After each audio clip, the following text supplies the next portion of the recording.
Hello friends, welcome to my biology classes.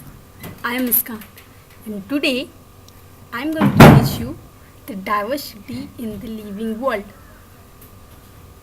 This is the first unit of biology class uh, for class 11th. It is divided into four chapters. First one is living world, second one is biological classification, and third one is mm, plant kingdom, and fourth one is animal kingdom. So in this lecture I am going to teach you the living world. In this lecture I will not teach you the whole chapter because chapter is big. Lecture will be very big and it will go over your head. You will not understand all that.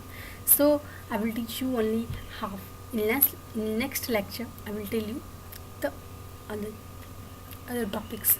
In this lecture I will tell you about diversity in the living world, and after that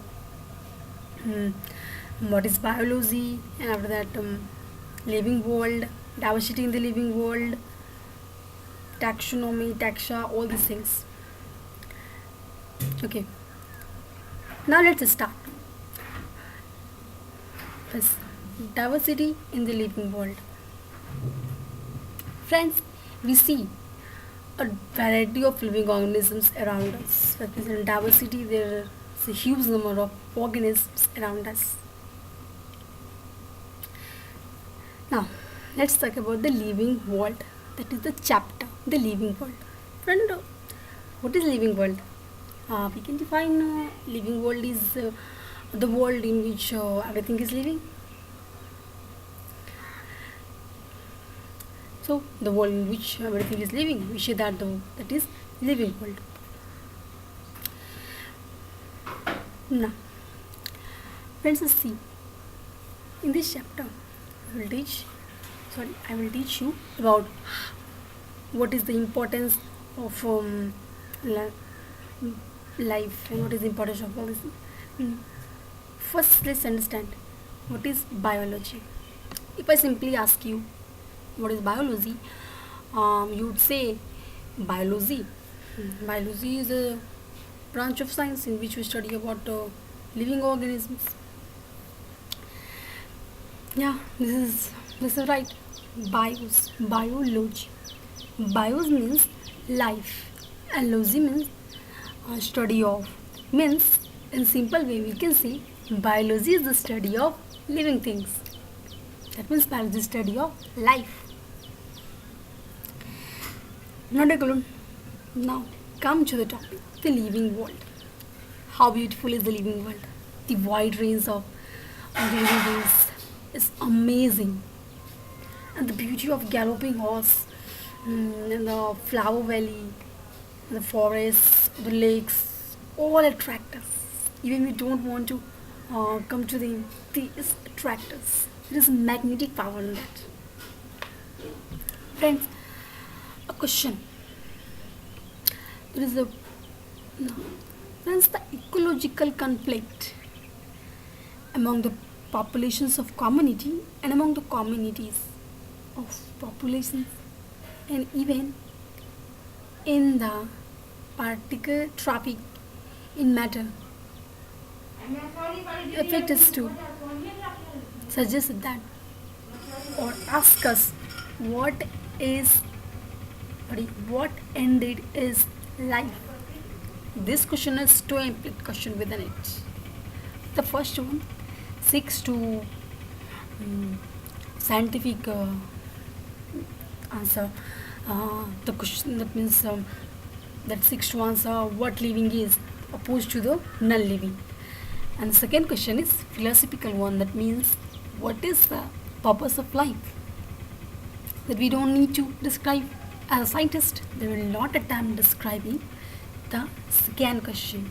We will try to answer the first question, that is what is life.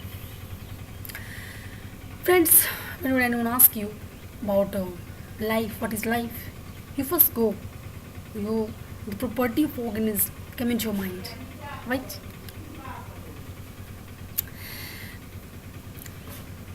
So, characteristics of living organism simple. There is a growth in the living organisms, and they reproduce and respond to the basic stimulus, to respond on environmental stimulus, and have metabolism. That means biochemical processes occur in their body.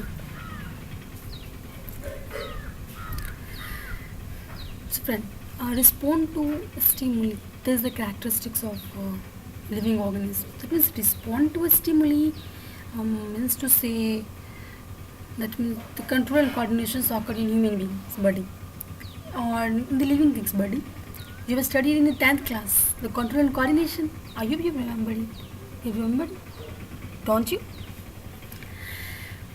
So it's not necessary to teach you about the control and coordinations because you studied in earlier classes, and if you have forgotten that, you can check your notes that you must have made in your earlier classes, or check the book. And other is reproduction. Reproduction is also characteristics of living organisms. That means reproduction means the production of offsprings. Easily understand about the reproduction of offsprings. Reproduction, we have studied the chapter reproduction in earlier classes, so it is also not necessary to tell you about all that. Otherwise, growth. Friends, when you see there is a growth in any living organisms, simple. When there is a growth in mass, we say that growth has occurred.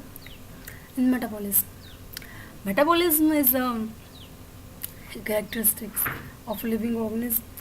It means metabolism means biochemical reactions or activities occur in living organisms. Now let's look at the diversity in the living organism. If you see all around us, we see different type of living beings. It means we also see a potted plant or your pet. We see all that.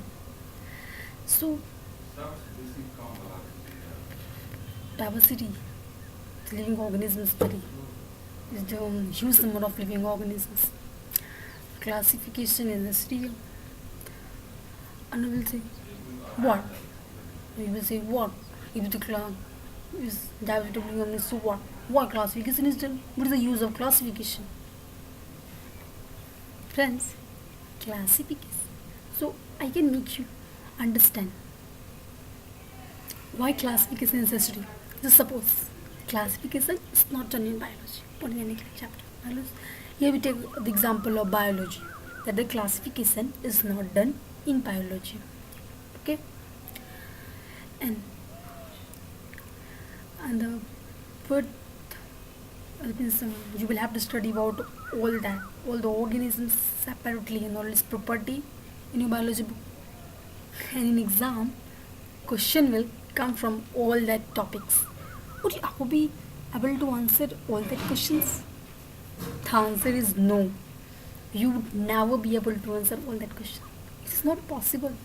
And then you will stop loving biology. And you will stop loving biology.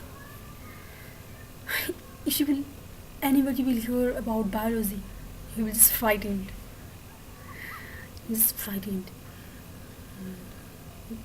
If I will tell you, you will hear biology from me or from anyone, biology, you will frightened, such as you have seen a ghost in a dark night.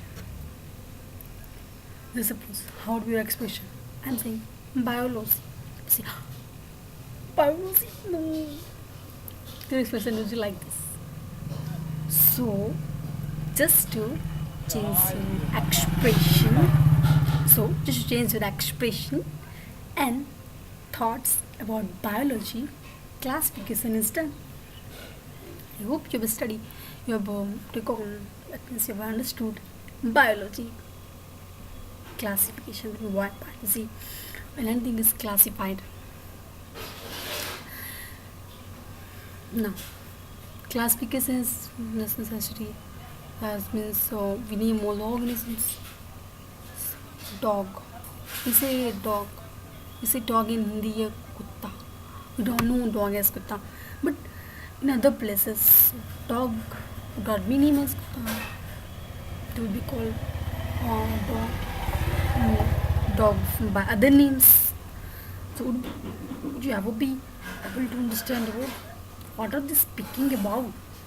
Even then you will talking about simple things, you will not understand. You see, what are they talking? I don't understand. You will say. This will be your expression. So there must be a sunrise name that would be acceptable all over the world. Everyone will understand that. For this scientific naming was done. Scientific naming, it was known as nomenclature, and the scientific naming of things was known binomial nomenclature. Means the scientific names were two names, genus and a species. The first was genus with capital letters, and other was species with a small letter. Both words are italic, but there is a small problem in the scientific naming that we feel the difficulties. If you tell anyone about the term man, if you say man, yeah, everyone will everyone will understand about man. And if you ask anyone about Magnifera indica, anyone will understand that.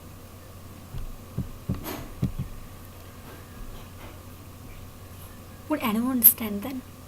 What are you talking about? What is Magnifera indica? And you will tell him that, oh, I am talking about man.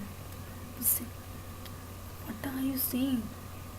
Should say, you're talking about man. What is Magnifera indica? Second people will think so. So, and the people who have understand or if you have studied about all Magnifera indica is the scientific name of man will understand. And people who don't know Magnifera indica will not understand.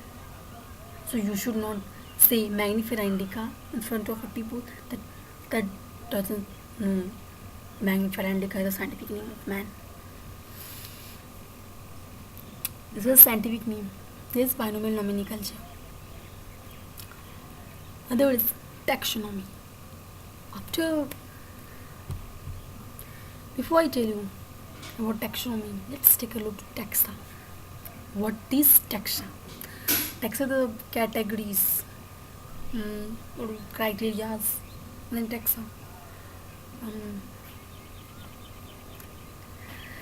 Now, in next lecture, I will teach you about taxonomy and taxa in brief. With this was the end of this lecture. Bye.